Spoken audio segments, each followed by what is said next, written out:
हाँ तो भाई हम कर रहे हैं अभी जो हमारा अब ये टॉपिक जो है हमारा है risk and reward ratio. Risk and reward ratio. अब मेरे को ना कोई कैपिटल मैं कोई ले रहा हूँ, ठीक है ना। ये मेरा रिस्क एंड रिवॉर्ड रेशो पे बात कर रहे हैं। हम कोई कैपिटल लेते हैं, मान लेते हैं हमारे पास में जो कैपिटल है 50,000 का कैपिटल है, ठीक है। 50,000 का कैपिटल है तो हमें इस पे रिस्क एंड रिवॉर्ड रेशो क्या रखना चाहिए, ठीक है। रिस्क एंड रिवॉर्ड रेशो हमें क्या रखना चाहिए, RR बोलते हैं इसको, रिस्क एंड रिवॉर्ड रेशो। ये रिस्क एंड रिवॉर्ड इस पे क्या रखना चाहिए, इस पे बात करते हैं। देखो पहला जो बनता है ना हमारा सिंपल जो बनता है वो बनता है 1:1, 1:1, ठीक है। 1:1 क्या होता है इस पे बात करते हैं। अगर कोई हम एंट्री ले रहे हैं, जैसे मान लेते हैं एग्जांपल के थ्रू समझते हैं। एग्जांपल हमारा 42-20 पे हम कोई एंट्री ले रहे हैं तो यहाँ पे क्या है, हम SL भी इक्वल रखेंगे और TP भी हम इक्वल रखेंगे। मान लो यहाँ से मैं शॉर्ट कर रहा हूँ, सेल में ट्रेड प्लान कर रहा हूँ अपना, तो मेरा SL भी जो है इक्वल रहेगा और TP भी इक्वल रहेगा। सपोज करो मैं जो है ना रिस्क एंड रिवॉर्ड रेशो लेना चाहता हूँ, मान लेते हैं 10 पॉइंट का, 10 पॉइंट का मतलब 100 पिप्स, 100 पिप्स का मैं ऐसा रखना चाहता हूँ और 100 पिप्स का ही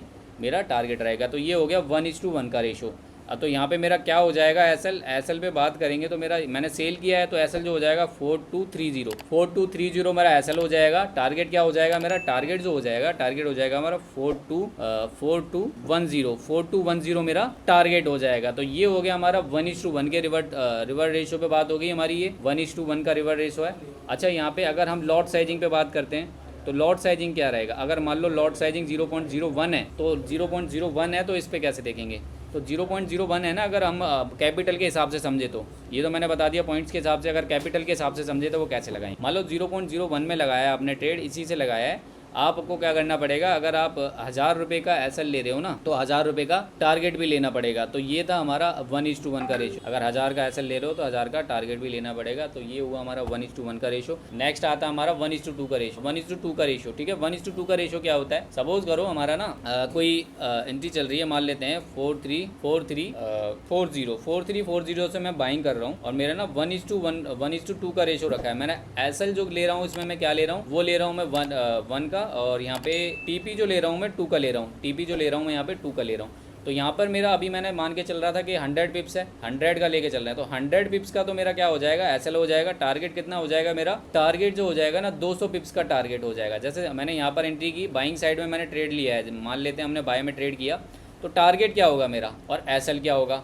तो एसएल जो हो जाएगा मेरा 4330 मेरा एसएल हो जाएगा। कितने का बन रहा है, 100 पिप्स का, मीन्स के 10 पॉइंट्स का बन रहा है। देखो 100 पिप्स का मतलब होता है भाई 10 पॉइंट, ठीक है। अब टारगेट पे बात करते हैं। टारगेट क्या होगा हमारा 4360 हमारा टारगेट होगा। ये कितने पॉइंट्स का बन रहा है, 20 पॉइंट्स का बन रहा है। कितने पिप्स का, 200 पिप्स का बन रहा है, ठीक है। ये था हमारा 1:2। इसी तरीके से बढ़ते चलेंगे तो ये हमारे रेशो बनते जाएंगे। अब कैपिटल के हिसाब से भी समझ लेते हैं। कैपिटल के हिसाब से समझे तो हम यहाँ पे जो है ना जो है 1000 रुपये का तो एसएल लेंगे। टारगेट कितने का लेंगे, टारगेट जो लेंगे ना, टारगेट वो लेंगे हम 2000 रुपये। तो यहाँ पे हो गया 1:2 का रेशो। बट जो बिगनर है ना, मैं तो कहूँगा 1:1 के रेशो पे चलना चाहिए, वो भी किस पे, ट्रेलिंग बेस पे। तो ये था हमारा रिस्क एंड रिवॉर्ड रेशो।